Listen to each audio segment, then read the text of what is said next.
Today we're gonna get real honest over here, and I'm gonna share with y'all that I can't seem to ever fully rid all of my flocks or all of my chickens at any point in time of mites. It seems like there is always mites somewhere in my flock at some point in time. This is probably because of the amount of chickens that I have, the amount of breeding pens that I have. I have a fairly large operation, and my location. You all know I'm in Florida. The temperatures are pretty mild year-round. The mice are active year-round. And mites is just something that I have to be real with myself about because I've had to learn to just manage them over the years. I have found that there are some chickens who just get worse infestations than others. I call them the sacrificial chickens. There are some pens that don't seem to get them. I don't know if it has to do with like the breed and the vigor of the bird, or if there's some pens where there are certain places in like the wood around my pen where the mites have found to hide, and I just can't get a handle on it. I can tell you that in my silkies and in my bantam cochins, I have seen the worst infestation.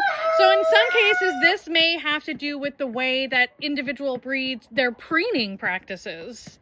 And I don't even want to say who I've seen the least amount of mites on because I don't want to jinx it. Sometimes there are really obvious symptoms of mites, like dirty vents, pale combs, like feathers missing, usually around the vent. Although in silkies, I have seen mites on the, like on top of the head too. Other times, like with this guy, he is a Wheaten Americana cockerel. There was zero symptoms, no symptoms. I just happened to pick him up because I was considering moving him into a different pen. And whenever I move a bird into a different pen, I always check for external parasites. I always check for mites.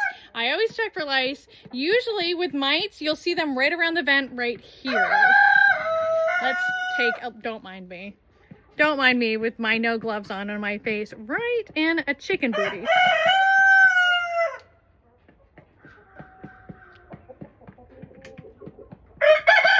Okay. Yep.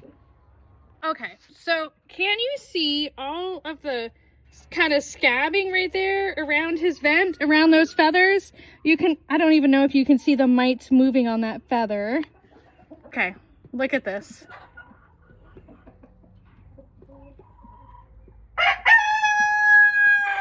Can you see them moving all up the center of that feather right there? Those are mites. So as you can see, they are virtually microscopic. The reason that I knew what I was looking at here was because of the scabbing that I was seeing from this guy trying to preen himself to rid himself of the mites. Here's what we're gonna do. We're gonna be using ivermectin poron as a treatment today. The dosage for ivermectin poron is technically a rate of 0.2 to 0.4 cc's per kilogram of body weight for the bird. That ends up, a kilogram ends up being something like 2.2 pounds. I'm gonna do about 5 drops using this dropper on my standard size birds. I would consider him to be a standard size bird. I am going to do the drops right here on the vent, concentrated right around where all the mites are. I'm going to do them in like different spots. I'm not going to do all the drops in one spot, but it's all in the same area. Sometimes people will tell you to also do the drops underneath the wing, up in here, on the back of the neck, and back here on the like the base of the back, the top of the tail, because those are other places where parasites like to hide. See, if you look, just look at his vent, it doesn't look like there would be mites there. This is his blue Wheaten counterpart. I'm gonna go ahead and treat everybody in this pen, which fortunately is just 2 birds as well. Let's see if I can see anything on this one, or if that previous guy was the sacrifice. See this guy? Oh yeah, there they are. There are those little buggers.